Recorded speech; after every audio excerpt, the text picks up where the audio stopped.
Donc, cet après-midi, nous allons dans le livre des Actes au chapitre 10 et j'aime bien donner un mot de contexte avant d'aller directement dans le texte, juste pour que vous sachiez où est-ce qu'on se situe par rapport au récit biblique et dans notre cas, par rapport au livre des Actes.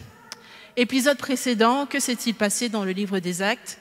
Avant le chapitre 10, il y a eu 9 chapitres. Et dans ces 9 chapitres, au chapitre 2, il y a eu la Pentecôte, donc le Saint-Esprit a été déversé sur tous les disciples qui étaient réunis dans la chambre haute à Jérusalem, et ça a marqué le lancement de l'Église. C'était un peu le jour de naissance de l'Église. Un petit peu plus tard, il y a eu ce qu'on appelait la lapidation d'Étienne. Je vais arrêter de bouger, désolé Benjamin. La lapidation d'Étienne, c'était le premier martyr chrétien. C'est quelqu'un qui a porté témoignage et à cause de son témoignage pour Christ, il a été lapidé. D'accord ? Et lorsqu'il a été lapidé, ça a marqué une deuxième étape dans la vie de l'Église qui commençait à grandir à Jérusalem parce que l'Église s'est répandue, a dû se disperser et aller en Samarie. Sachant qu'en Samarie, c'était les cousins qu'on n'aime pas trop inviter aux fêtes. On n'aime pas beaucoup les cousins samaritains, ils ne sont pas vraiment juifs, ils adorent n'importe comment, etc. Donc c'était un peu tendu. Mais l'évangile n'était pas encore parvenu aux nations. Et aujourd'hui, on arrive au chapitre 10 et Pierre, le disciple de Jésus, celui qui avait un sale caractère, Pierre va se rendre dans la maison d'un centurion romain qui s'appelle Corneille. Et ce centurion, c'était un homme très pieux qui respectait le Dieu d'Israël, l'Éternel, et qui faisait beaucoup de bien, notamment aux pauvres autour de lui. On arrive au chapitre 10. Bon, au chapitre 9, l'apôtre Paul s'est converti. Vous pourrez le lire. Et donc au chapitre 10, au tout début, Pierre est chez lui, en tant qu'homme juif, il fait ses prières, il a envie de passer du temps avec Dieu. Il prie, et pendant son temps de prière, il reçoit une vision un petit peu étrange. Il voit spirituellement une sorte de nappe qui descend vers lui avec des animaux qui étaient impurs pour les Juifs à l'époque, selon la loi. Ils n'avaient pas le droit de manger, de toucher, de s'approcher de ces animaux-là. Or, il voit cette nappe qui descend avec ces animaux et il entend une voix qui lui dit « Pierre, lève-toi, tue et mange » une première fois. Et là, il bug parce que c'est contre la loi. Moi, je ne fais pas ça. Seigneur, moi, je ne fais pas ça. Et puis, une deuxième fois, « Pierre, lève-toi, tue et mange » Et il ne comprend toujours pas ce qui se passe. Une troisième fois, « Pierre, lève-toi, tue et mange » Et là, il a une révélation. Là, il comprend ceci. Ce que Dieu a déclaré pur, ce n'est pas à toi de le considérer comme impur. Et donc, le passage qu'on va lire aujourd'hui démarre à ce moment-là où il a ce petit moment de révélation et il est en train de réfléchir à ce que ça veut vraiment dire, cette vision qu'il a eue, alors que des inconnus sont venus frapper au logement là où il était pour l'inviter pour aller chez Corneille. Donc, acte 10, à partir du verset 24. Je vous encourage à prendre un café, c'est un texte un peu long.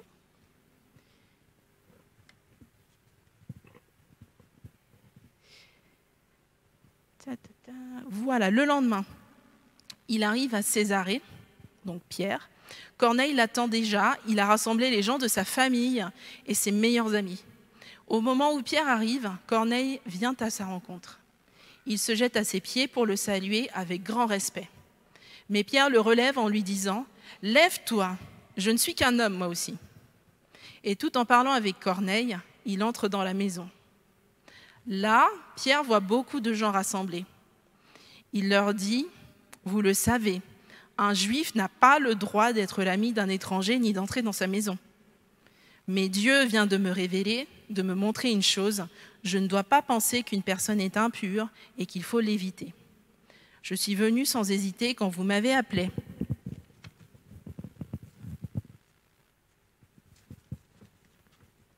Je voudrais donc savoir pourquoi vous m'avez fait venir. » Corneille répond « Il y a 3 jours, à cette heure-ci, à 3 heures de l'après-midi, je priais dans ma maison.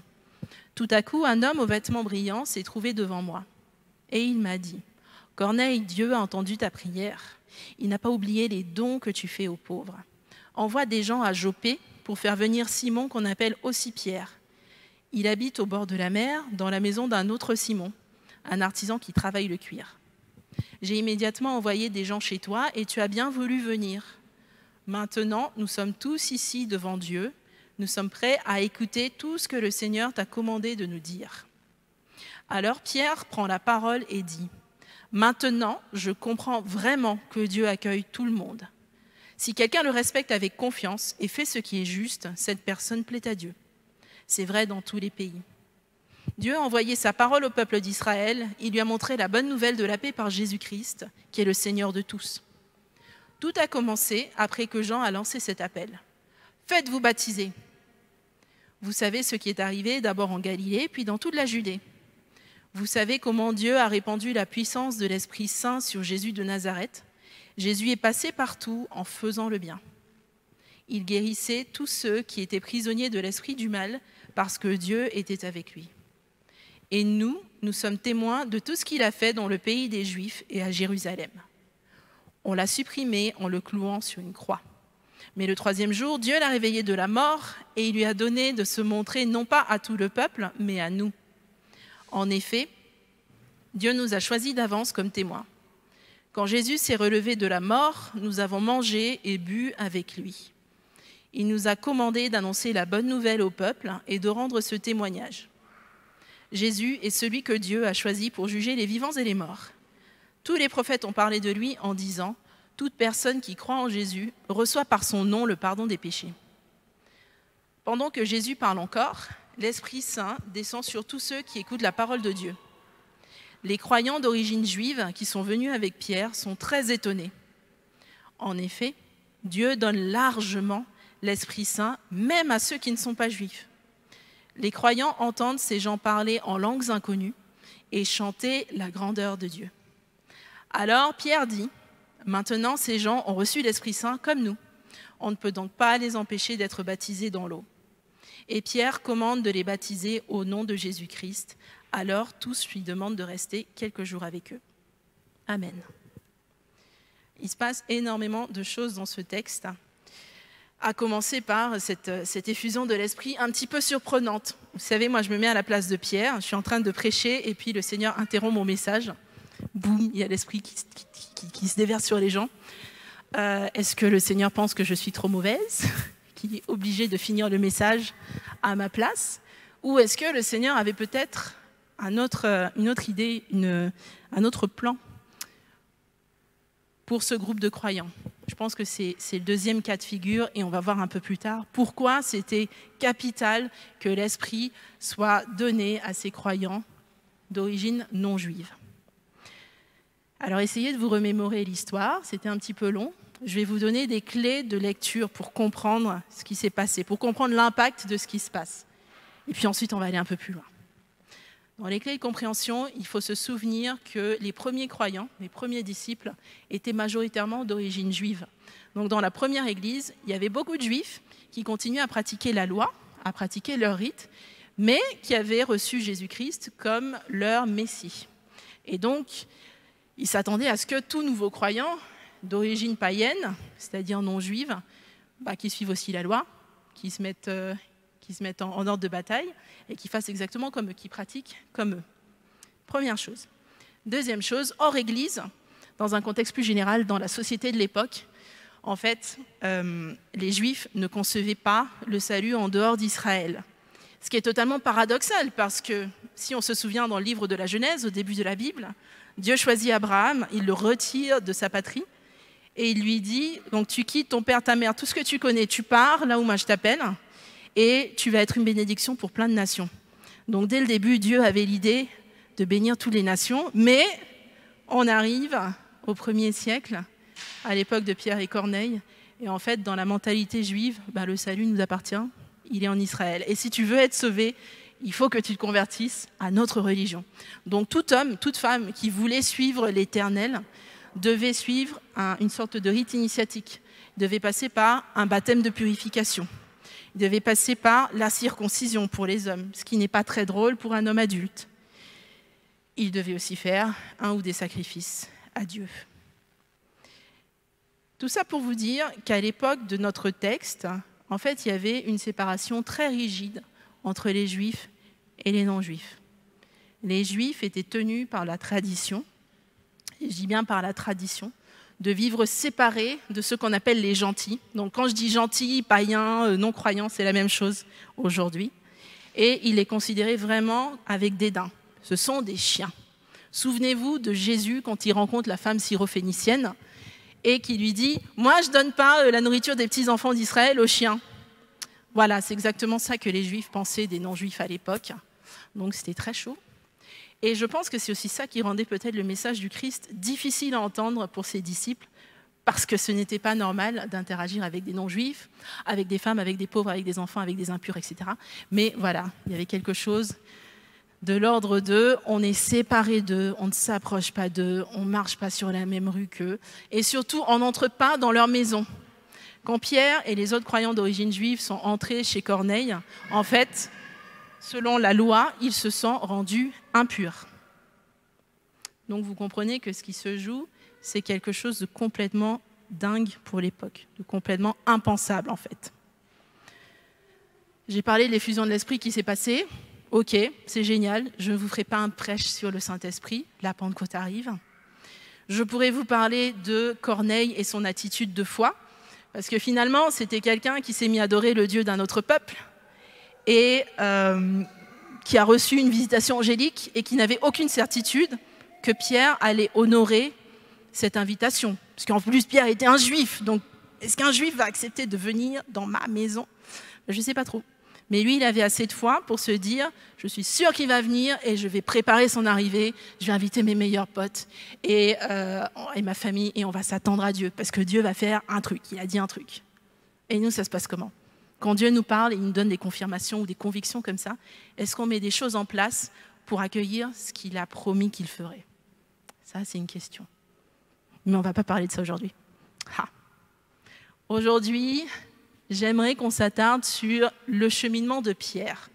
Le cheminement de Pierre, parce que cet homme, de par sa culture et son éducation, il avait des préjugés vis-à-vis des non-juifs, et pratiquer une forme de ségrégation envers eux. Pourtant, ce qu'on voit dans le récit, c'est qu'il a changé de position, complètement. Et je crois que son attitude, c'est un vrai modèle quand nous nous attaquons au sujet des discriminations, et tout particulièrement au sujet de la discrimination raciale. Voilà, c'est jeté, vous êtes un peu mal à l'aise, c'est pas grave, on va y arriver. Aujourd'hui, je vais vous parler du racisme, et c'est un mot qui met mal à l'aise. D'accord, je le reconnais, on se le dit tous. Aujourd'hui, c'est un petit peu chaud, c'est un peu crispant, mais sachez que ce thème est d'actualité depuis les temps bibliques. Donc on a lu Pierre et Corneille, mais même encore avant, il y avait ces sujets de séparation entre les peuples, de préjugés, de ségrégation, etc. Tous les jours, enfin toutes les semaines, on ne va pas dire tous les jours, toutes les semaines, on entend des faits isolés, des actes racistes, des histoires qui se passent ici en France, pas de l'autre côté de l'Atlantique. Voilà, des faits isolés, des faits parfois plus organisés. Nous entendons parfois je vais me remonter dans le passé, 1991, un homme politique qui parle du bruit et de l'odeur chez les étrangers. Et tout le monde applaudit autour de lui. Vous irez regarder les images, je n'invente pas ce que je raconte. Les gens, ouais, c'est trop bien ce que tu dis. 2002, une femme élue qui travaille dans une mairie d'une ville à côté de Paris. Dans cette mairie, il y a un travailleur vietnamien, tout le monde l'appelle grain de riz, et tout le monde est d'accord, et lui il fait des courbettes et tout va bien. Vous irez regarder, je ne raconte pas des bêtises, 2002. Nous entendons des histoires comme ça à peu près toutes les semaines, ou tous les mois, si on ne suit pas trop les infos, parce que c'est un peu anxiogène. Mais c'est un vrai sujet. Et c'est pour ça que je pense que c'est important d'en parler, même si ça nous met un petit peu, voire beaucoup, mal à l'aise. Et donc avant de plonger dans le texte et de voir ce qu'on peut apprendre du parcours, de l'attitude de Pierre, j'ai envie de poser quelques points de préambule pour qu'on soit tous bien alignés et que demain mes mots ne soient pas tordus. Première chose, je vous disais que le racisme est un sujet d'actualité, c'est posé.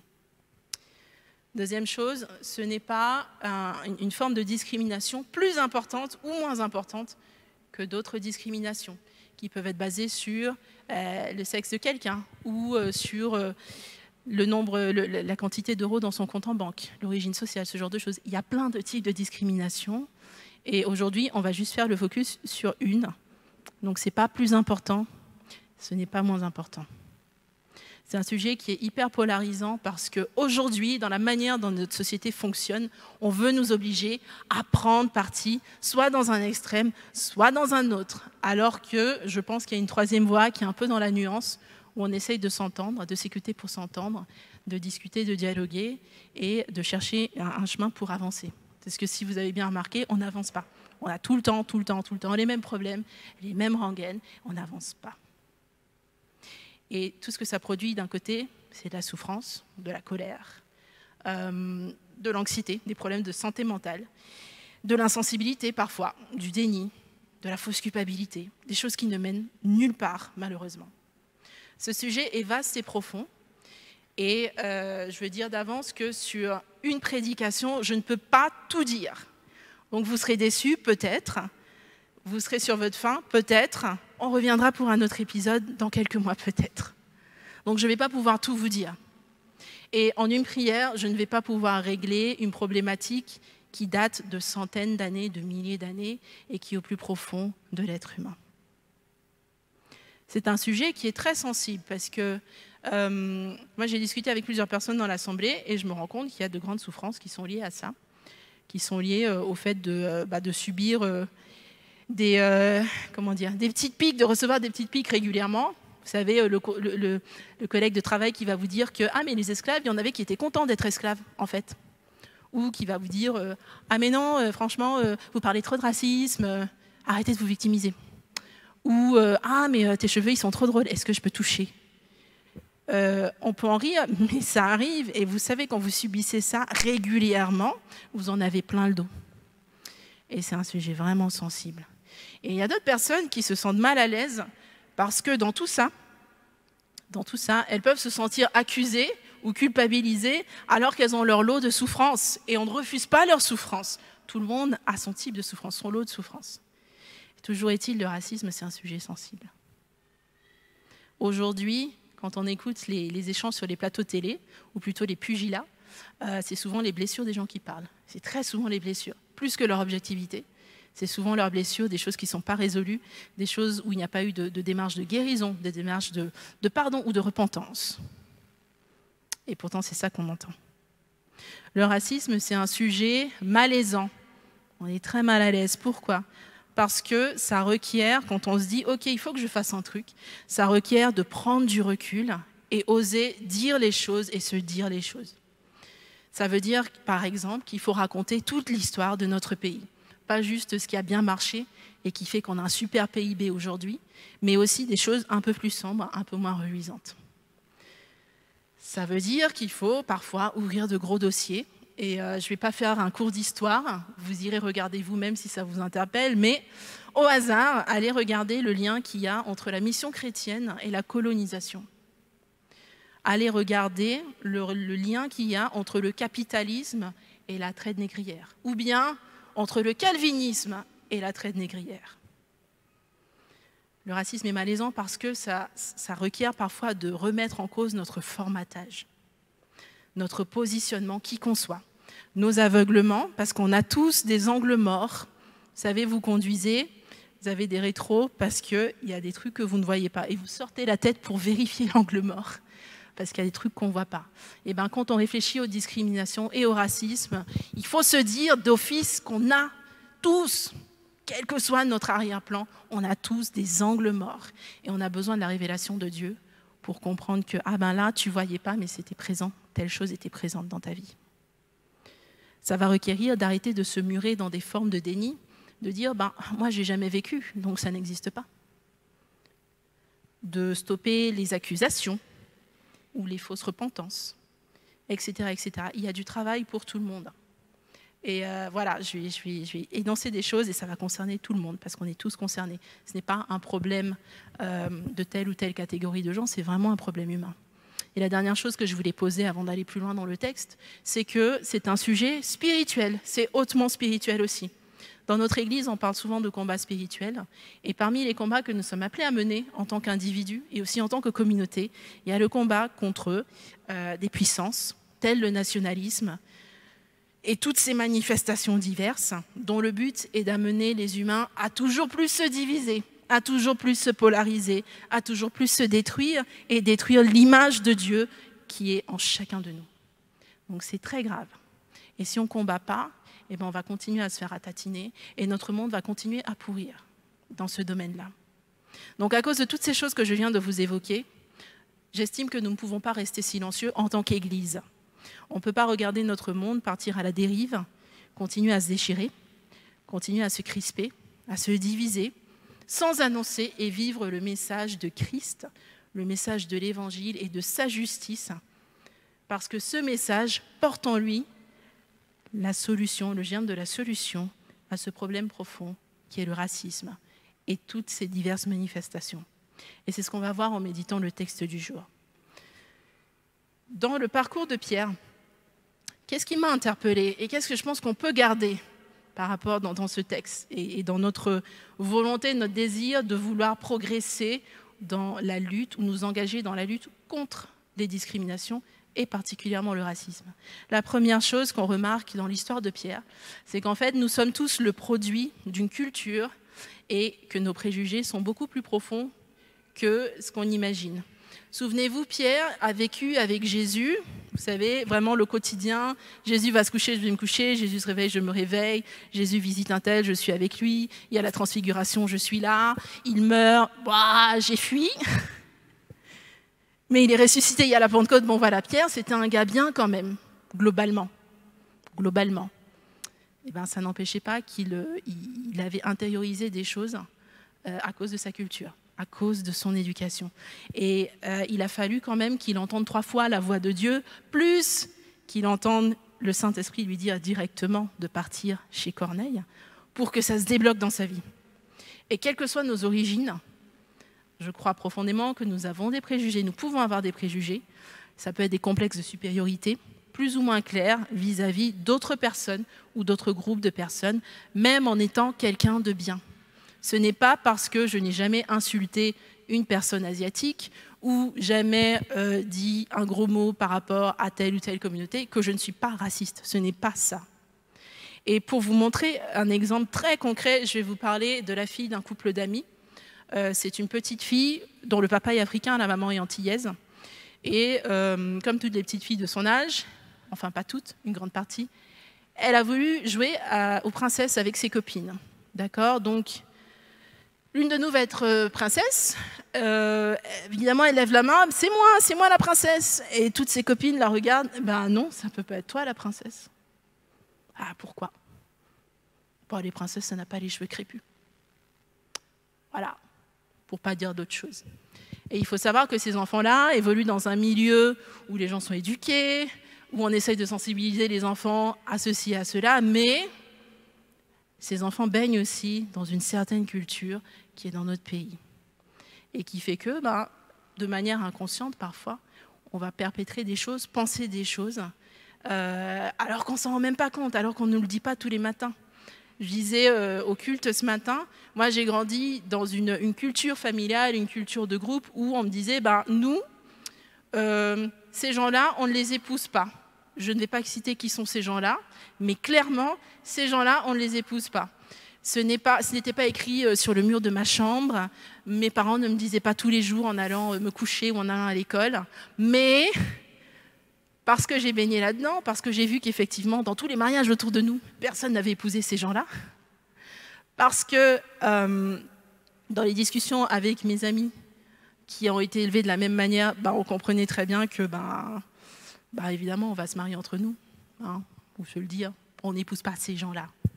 Et il m'a fallu des années avant de comprendre que quelque chose ne tournait pas tout à fait rond et que c'était un problème dans ma relation avec Dieu. C'est surtout ça. Parce que vous êtes libre de ne pas épouser je ne sais pas qui, mais vous ne pouvez pas être chrétien et faire de la discrimination. Voilà. Et ça, en fait, je n'avais jamais dit clairement oui, je suis d'accord avec cette idée. Mais j'avais intériorisé l'idée parce que c'était ma culture, et c'est comme ça. Et quand nos cultures font face à la culture du royaume de Dieu, c'est important qu'on ose dire ma culture maintenant à la poubelle. sur cet aspect-là à la poubelle. Pas sur tout, mais sur les choses qui sont opposées à la volonté de Dieu, eh ben, je dois être capable de dire « Ok Jésus, je te suivrai jusqu'au bout, jusqu'à mettre ça dans la poubelle pour t'honorer et pour te suivre. » Donc première chose, Pierre était le produit d'une culture, d'une éducation, et il avait des préjugés. Deuxième chose qui m'a interpellée, et là c'est au verset 28 que je vais vous relire.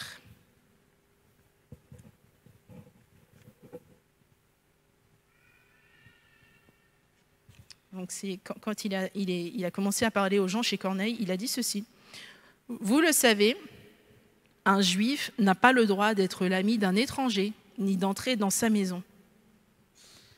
Mais Dieu vient de me montrer une chose. Je ne dois pas penser qu'une personne est impure et qu'il faut l'éviter.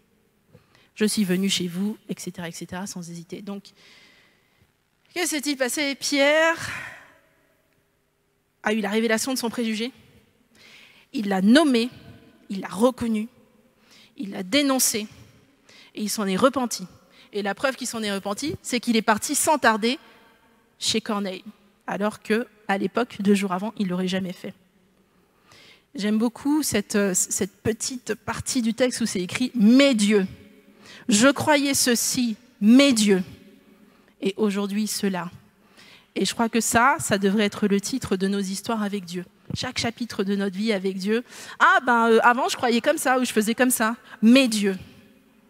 Et c'est parce que Dieu agit que je peux changer. C'est pas en faisant de super programmes politiques.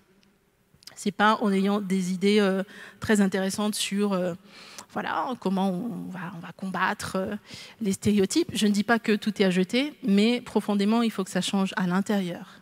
Il faut que ce soit Dieu. Il faut mais Dieu. Alors, dans les préjugés auxquels j'ai pensé comme ça, pour vous donner des exemples, il y a cette idée que, les gens qui ont la peau claire, ils ont plus de valeur sur le marché sentimental, par exemple.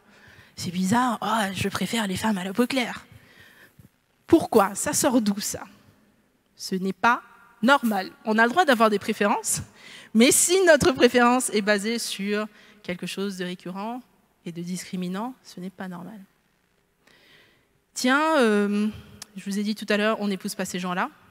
Il y a des gens qui vont se dire, la théologie asiatique, ça vaut rien du tout. Donc, je ne lis pas de théologie asiatique, je ne prends pas en compte ce qu'ils racontent, etc., etc. Il y a des endroits dans ce monde où l'Occident est considéré comme supérieur par défaut. Il y a des histoires, je crois que c'était au Kenya ou en Ouganda, une femme a réussi à ouvrir un orphelinat pour s'occuper d'enfants. Elle a fait croire qu'elle était infirmière, elle ne l'était pas du tout. Il y a eu beaucoup de problèmes de santé, des enfants sont morts, des enfants ont été retirés à leurs parents pour être emmenés dans cet internat tenu par une dame occidentale, alors qu'elle n'avait aucune qualification pour le faire. Pourquoi? Elle était occidentale, donc ça va en fait. Alors que quelqu'un qui aurait été originaire de ce pays-là, qui aurait été bardé de diplômes, un bac plus 15, en neurochirurgie, qui aurait ouvert un orphelinat, ce n'est pas sûr qu'il aurait eu ou qu'elle aurait eu le même traitement. Donc ça, c'est un type de préjugé qui existe aussi, des choses qu'on accepte parfois, on ne se rend pas compte. Tiens, je ne suis pas content, mes cheveux sont crépus, je vais les défriser. Bon, ça, c'est une grande discussion à avoir, mais est-ce que je les défrise parce que c'est plus simple, vraiment plus simple, ou est-ce que c'est pour ressembler au modèle que je vois dans les magazines et qui représente un certain type de femme, ici à Paris, par exemple? Enfin, il y a des gens qui peuvent se dire, préjugés de base, les Antillais, c'est tous des paresseux. Regardez les plantations, tout ça, franchement, ils foutaient rien. Bon. On ne le dit pas qu'on pense ça, parce qu'on ne se rend même pas compte qu'on le pense. Mais profondément, quand on va vouloir embaucher des gens, Monsieur Denis, vous venez des Antilles, bon, ok, revenez demain, on vous rappelle demain, et on ne le rappelle jamais, parce qu'il y a un préjugé qui joue. Tout ça, ce que je veux dire par tout ça, c'est qu'en fait, nous avons besoin de nous placer devant Dieu et de lui demander, bon Seigneur, quels sont mes angles morts? Quelles sont les choses que je ne vois pas, mais que j'ai intériorisées parce que je baigne dedans? Pas parce que j'ai voulu, mais parce que je baigne dedans et que je suis le produit d'une culture. Je suis le produit d'une histoire familiale, d'une histoire de groupe, d'une histoire de pays. Seigneur, quels sont mes angles morts? Montre-moi ce que je dois en faire, comment je peux vraiment me repentir et par quelle vérité tu veux que je remplace mes préjugés. Ce qu'on voit dans cette histoire-là, c'est que Pierre va rester quelques jours avec eux, une action, et ensuite, quand il va rentrer à Jérusalem, il va expliquer tout ce qu'il a vécu, tout ce qu'il a compris, il va devenir le porte-voix de ces personnes-là. Et je crois que le Seigneur nous appelle aussi à cela. Quand on s'est repenti de nos préjugés, quand on a commencé à poser des actions concrètes, on peut aussi utiliser notre voix pour témoigner, pour dire il y avait ça, ou je dénonce ceci qui se passe dans la société, et voici, mais Dieu est intervenu, et voici ce qui devrait se passer, ce que j'ai compris. La troisième chose qui m'a interpellée dans l'attitude de Pierre, ne vous inquiétez pas, il y en a 4, donc on est bientôt fini. La troisième chose qui m'a interpellée, c'est au verset 29. Pierre qui parle, il dit « Je suis venu sans hésiter quand vous m'avez appelé. Je voudrais donc savoir pourquoi vous m'avez fait venir. » Pierre pose des questions. Pierre pose des questions. Il sait qu'il est au bon endroit. Il est sûrement un peu mal à l'aise ou un peu surpris parce qu'en tant qu'homme juif, il ne devrait pas se trouver là-bas, mais il sait que Dieu l'a appelé à être là-bas. Et il est là-bas et il ne vient pas avec une réponse toute faite. Il n'a pas une réponse toute faite, il ne présuppose pas de ce qu'il doit dire ou de ce qu'il doit faire vis-à-vis de Corneille et des siens. Et je crois que quand nous disons qu'on veut lutter contre les discriminations, quelle que soit leur nature, et en particulier les discriminations raciales, la meilleure des postures, c'est celle de l'écoute. Écouter les autres, pas pour riposter avec toute notre science et nos a priori, mais les écouter pour comprendre. Mon frère, ma sœur, dans l'Église, parle-moi de ton expérience. À quoi est-ce que cela ressemble pour toi? Quelle a été ton histoire dans ce domaine-là? Pourquoi c'est important? Parce que questionner, écouter, ça crée un terreau fertile, d'une part à l'échange, d'autre part au partage, et troisièmement à la guérison. Parce que vous savez, commencer à parler, ça libère. Juste parler d'une chose avant même d'avoir fait une thérapie ou une délivrance ou je ne sais pas quoi, juste parler, ça commence à vous libérer. Et il y a beaucoup de gens qui ne parlent pas de leur vécu. Moi, ça fait 1 an, j'écoute. J'écoute des amis, j'écoute des gens que je rencontre, etc. Mais surtout, dans mon entourage, j'entends des histoires, des gens que je connais depuis des années, je ne savais pas ce par quoi ils étaient passés. Et je suis profondément interpellée. Et je vois ce que ça a causé en eux. Non seulement les questionnements, mais vraiment les blessures, les dysfonctionnements, les choses qui se sont passées en eux et qui les ont abîmés, qui ont abîmé leur âme. Osons poser des questions. Osons poser des questions. Qui parmi nous, depuis que la crise du Covid a commencé, est allé voir un ou une croyante d'origine chinoise pour lui demander comment ça se passe pour toi depuis 1 an? Est-ce que ça va? Qui parmi nous a osé demander à un frère ou une sœur malgache c'est quoi le sujet avec Gallieni? Qui parmi nous, enfin, a osé demander à quelqu'un d'autre, mais pourquoi tu es gêné quand on parle de racisme? Pourquoi tu sors ton bouclier tout de suite? Qu'est-ce qui te pique? Pourquoi tu te sens coupable? Qu'est-ce qui te gêne profondément?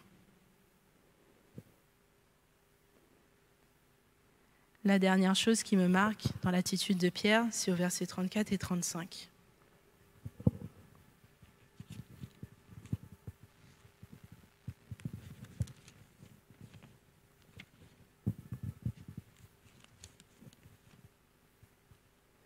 Alors Pierre prend la parole et dit « Maintenant, je comprends vraiment que Dieu accueille tout le monde. Si quelqu'un le respecte avec confiance et fait ce qui est juste, cette personne plaît à Dieu. » Et c'est vrai dans tous les pays. Donc Pierre, après tout son parcours, il annonce la nouvelle humanité en Christ. Il annonce qu'en Christ, en fait, tous les murs de séparation qu'il peut y avoir entre les hommes, entre les femmes, entre nous humains, sont puissamment renversés. au nom de Jésus. Toutes les barrières que nous mettons entre nous pour se différencier, pour se mettre, pour exclure, inclure, etc.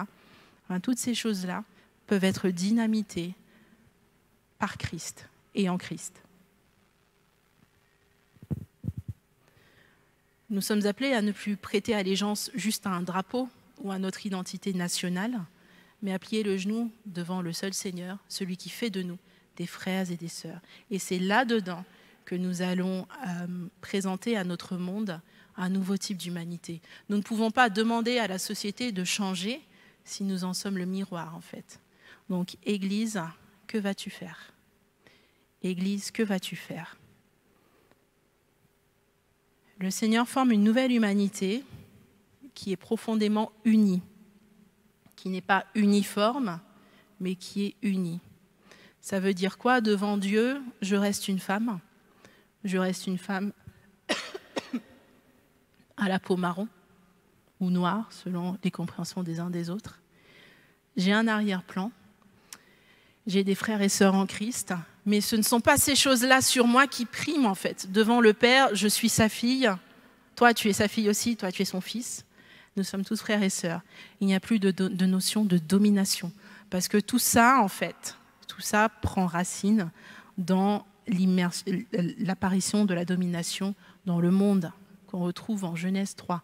Dans le rapport entre Adam et Ève, il y a quelque chose qui a basculé parce qu'ils ont voulu dominer l'un sur l'autre de différentes manières, mais ils ont cherché ça. Et aujourd'hui, dans le racisme, il y a aussi de ça. Dans toutes les formes de discrimination, il y a un sujet sur je domine sur l'autre, ou je suis supérieur à l'autre, ou bien j'accepte d'être dominé ou d'être inférieur à l'autre. Le Seigneur n'a pas fait un peuple de robots, donc il tient compte de nos arrière-plans, mais il veut qu'on en fasse une force. Pas qu'on en fasse un facteur de séparation supplémentaire. Et l'image vers laquelle nous sommes appelés à tendre se trouve en Apocalypse 7. Je vais vous la lire, c'est les versets 9 et 10. Donc dans l'Apocalypse, c'est Jean qui a une vision de la fin des temps. Et voici ce qu'il nous dit. Hop. Après cela, je regarde encore. Je vois une très grande foule, ce sont des gens de tous les pays, de toutes les tribus, de tous les peuples et de toutes les langues. Personne ne peut les compter. Ils sont debout devant le siège du roi et devant l'agneau. Ils portent des vêtements blancs et ils tiennent une palme à la main. Ils crient d'une voix forte, « Notre Dieu, qui est assis sur le siège royal et l'agneau, ce sont eux qui nous sauvent. » Un peu plus loin, sur la fin de ce chapitre, en parlant de l'agneau de Dieu, de Jésus-Christ, il est dit ceci, « Il les conduira, ce peuple-là, vers des sources d'eau, d'une eau qui donne la vie. Et Dieu essuiera toutes les larmes de leurs yeux. » Alors, quand on considère notre monde et l'histoire du monde, on voit bien qu'on est très loin de ça. D'accord ? Toute langue, toute tribu, tout peuple n'adore pas Jésus aujourd'hui. Je dirais même tout village gaulois n'adore pas Jésus aujourd'hui. Mais il viendra ce temps, il y aura ce moment où toute langue confessera que Jésus est roi. On l'a chanté. Et il n'y aura plus de larmes, il n'y aura plus de division parmi nous. Aujourd'hui, nous pouvons nous accrocher à cette vision de Jean parce que la résurrection de Christ rend l'impossible possible. Je le disais tout à l'heure, Pierre, avec les leaders juifs qui l'ont suivi chez Corneille, n'aurait jamais dû se trouver dans la maison de païens en train de discuter de théologie en plus. Ça, c'était impossible. C'était vraiment, vraiment, vraiment impossible, vous savez. Voilà, penser un truc impossible, c'était impossible. Et pourtant, Dieu l'a rendu possible. Et quand Jésus-Christ est ressuscité, Dieu a montré que l'impossible, revenir de la mort, était possible. Et donc aujourd'hui, là où nous voyons de grosses impossibilités, là où nous voyons que c'est difficile de vivre ensemble, on aime bien ce terme-là en société, de vivre ensemble, pas juste juxtaposés les uns à côté des autres, mais vraiment dans une fraternité, dans l'Église, en dehors de l'Église. C'est compliqué, ce n'est pas impossible, parce que Christ est ressuscité. Nous ne pouvons pas ignorer le passé de notre pays, Mais nous ne pouvons pas nous morfondre là-dedans. Nous sommes appelés à le regarder bien en face, puis à en faire le deuil et à regarder vers l'avenir glorieux en Christ, en collaborant avec le Saint-Esprit dans notre présent pour rendre notre société plus juste et plus belle. Christ appelle aujourd'hui celui qui a été victime de discrimination raciale à guérir du traumatisme. Ça met le temps que ça met, mais il nous appelle à guérir du traumatisme et à revêtir pleinement notre identité d'enfant de Dieu, notre identité en Christ. De la même manière, il appelle celui ou celle qui a été complice du système injuste, le système qui maintient l'injustice ou les injustices, complice par son silence, complice par son abus de position ou autre chose, il l'appelle à se repentir profondément, pas juste du bout des lèvres, profondément, et à changer de trajectoire. Mais Dieu, j'étais comme ça, Dieu a parlé, mais Dieu, aujourd'hui, j'ai changé, ça a changé. Enfin, il nous appelle tous, et vraiment absolument tous, à sortir de la passivité et de l'apathie dans ce sujet. Une passivité qui peut être liée au fait que je n'ai pas envie de faire de vagues, en fait. Je connais des personnes, on va dire une génération au-dessus de la mienne ou 2 générations, qui en ont aussi plein le dos, qui ont vu expérimenter des choses assez atroces en termes de discrimination, mais qui font le dos rond parce que, écoute, moi je veux m'intégrer à ce pays, j'aime la France, elle m'a donné une chance, je ne veux pas faire de vagues, donc je ne dis rien. Je pense que le Seigneur nous appelle à parler,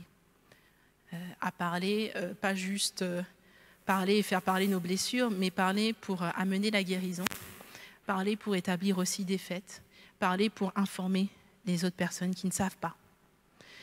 Et il nous appelle à sortir d'une apathie qui serait liée à une forme de déni. Vous savez, je vous disais, quand on dit le racisme n'existe pas parce que j'ai jamais vécu. Bon, c'est comme dire le Saint-Esprit n'agit pas parce que je n'ai jamais vu quelqu'un parler dans de nouvelles langues. Enfin, voilà, c'est une façon de raisonner un petit peu bizarre. Pourtant, je trouve que par défaut, c'est souvent cette attitude-là qu'on peut être tenté d'adopter. En communauté, personnellement, le Seigneur nous appelle à combattre les structures injustes de ce monde, notamment les systèmes qui perpétuent ce type de discrimination. Et je crois que c'est ça aussi, quand on veut être une église prophétique, il y a ce pan-là également. Chercher la justice. Chercher la justice, pas que pour moi et les miens, mais pour tous les autres. Si mon frère et ma sœur est en souffrance aujourd'hui, s'il vit une injustice, elle vit une injustice, eh bien ça m'affecte aussi. Quand un membre du corps est malade, je suis malade. Aujourd'hui, je ne sais pas si on est au courant de quels membres du corps sont malades, dans tous les sens du terme. Mais je veux rechercher la justice pour cette personne en souffrance. Je veux rechercher la justice pour ces groupes de personnes. Je ne ferai pas de commentaires sur la vie politique, mais je veux chercher la justice parce qu'il y a énormément d'injustices qui se perpétuent dans des actes concrets et dans des paroles, dans des façons de parler, de penser. L'Église est appelée toujours, depuis qu'elle existe, à être un agent de transformation pour notre société. Telle la levure dans le pain, très discrète, mais très puissante. Et l'Église est puissante parce qu'elle est habitée par l'Esprit de Dieu. Pas parce que nous, on a des talents extraordinaires, mais parce que nous avons un Dieu qui est extraordinaire et qui est capable de venir renverser les murs qu'il y a dans nos cœurs et les murs qu'il y a là dehors entre les humains. L'Église est appelée à être puissante au nom de Jésus pour combattre spirituellement. Oui, on prie. Oui, on déclare des choses. Oui, on combat. Mais elle est appelée à agir aussi concrètement. Des actions, il y en aurait peut-être plein à dire, et je vous ai dit, je ne pourrais pas tout dire en une prédication, peut-être qu'on pourra en reparler une autre fois, mais le Seigneur nous appelle à nous positionner spirituellement et à poser des actes derrière. Enfin, l'Église est appelée à être puissante et pertinente parce qu'elle va manifester une nouvelle humanité en Christ. Et ce message-là, je crois qu'on porte quelque chose de très fort, que la société ignore, complètement. Aujourd'hui, on pense que l'évangile, ça sert à endormir les masses. Vous savez, la poudre de perlimpinpin, que quelqu'un aime bien citer. L'évangile sert à endormir les gens, mais surtout pas à rechercher la justice pour tous. Surtout pas à réveiller ce qu'il y a de bon, ce qu'il y a de beau chez les uns et les autres. Eh bien, Église, le Seigneur nous appelle. Il veut nous réveiller. Il veut nous mettre en marche. Alors, je vais vous proposer de prier ensemble pour terminer ce message. Vous dites Amen si vous êtes d'accord. Si vous n'êtes pas d'accord, ce n'est pas grave. Mais surtout, vous rentrez chez vous, vous passez du temps avec le Seigneur et vous voyez où ça vous mène par rapport à tout ce que j'ai pu partager aujourd'hui. Prions.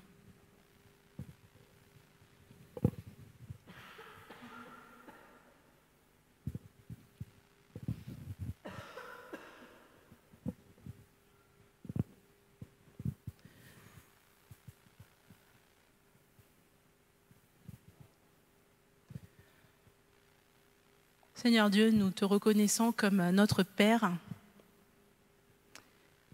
Nous nous courbons, nous nous inclinons devant toi en tant que frères et sœurs de la même famille. Seigneur, merci de nous avoir donné Jésus-Christ. Merci pour sa mort et sa résurrection, parce qu'elles ont annoncé qu'une nouvelle société était possible, qu'une nouvelle dynamique était possible et que la résurrection était possible dans tous les domaines morts dans nos vies. Seigneur, tu nous appelles à te suivre dans des choses qui sont difficiles comme le sujet qu'on a évoqué aujourd'hui. Et je veux vraiment appeler ta grâce dans nos vies pour nous mettre en action. Seigneur, viens par ta grâce nous révéler nos angles morts, qui que nous soyons, quels que soient nos arrière-plans. Montre-nous nos angles morts. Là où nous avons manqué d'amour les uns envers les autres, là où nous avons eu des préjugés, là où nous n'avons pas été vraiment à l'écoute, Seigneur, révèle-le-nous. Seigneur, là où nous avons été passifs ou silencieux, nous rendons complices d'un système qui maintient les injustices, qui les maintient et qui les perpétue. Seigneur, nous te demandons pardon. Et j'appelle ta grâce à nouveau pour nous réveiller. Seigneur, viens nous réveiller là où nous nous sommes endormis, là peut-être où nous ne nous sommes jamais réveillés. Seigneur, viens nous réveiller pour vivre cette nouvelle humanité en Jésus-Christ. Seigneur, viens nous libérer de toute tentative de placer notre fierté ailleurs qu'en toi. Seigneur, nous ne voulons pas être fiers d'être français, d'être togolais, d'être vietnamiens, d'être bretons ou quoi que ce soit. Seigneur, nous sommes fiers d'être les enfants de Dieu, par-dessus tout. Seigneur, que ton esprit souffle et vienne nous aider à accueillir, recevoir, manifester notre identité d'enfant de Dieu, notre autorité d'enfant de Dieu, au nom de Jésus. Et Seigneur, en tant qu'Église, nous nous positionnons contre le nationalisme. Nous refusons l'influence de cette puissance. Nous refusons de nous plier, de nous courber à cette puissance du nationalisme et à toutes ces manifestations. Au nom de Jésus. Enfin, Seigneur, nous reconnaissons que sans toi, nous ne pouvons rien. Sans toi, nous ne pouvons rien, Seigneur. Et peut-être qu'on a été troublés aujourd'hui et sans toi, nous ne pouvons pas retrouver la paix. Alors j'appelle ton Saint-Esprit sur nous pour que tu viennes apaiser tout ce qui a été agité en nous. Et que tu viennes nous révéler ce qu'on a besoin de comprendre. Merci Jésus pour ton sang qui a coulé. Et nous ne voulons rien d'autre que ton sang, comme on l'a chanté. Merci Seigneur d'être venu à renverser les murailles, les barrières, les murs de séparation que les humains nous plaçons si facilement les uns entre les autres, sur plein de critères. Seigneur, fais de nous ta nouvelle création et donne à ton Église du Marais, l'Église protestante unie, ton Église dans le monde. Seigneur, donne à ton Église de manifester cette autre réalité qui est la fraternité en Jésus-Christ. Garde-nous de chercher à dominer, de chercher à nous agripper au pouvoir, de chercher à nous agripper à l'influence qu'on peut avoir sur les autres, à l'ascendant qu'on peut avoir sur les autres. Et Seigneur, donne-nous, aide-nous à marcher de manière humble, à nous faire serviteurs les uns des autres et à toujours nous souvenir que tu es notre Père et que toi seul as pleine autorité sur nos vies. Au nom de Jésus. Amen.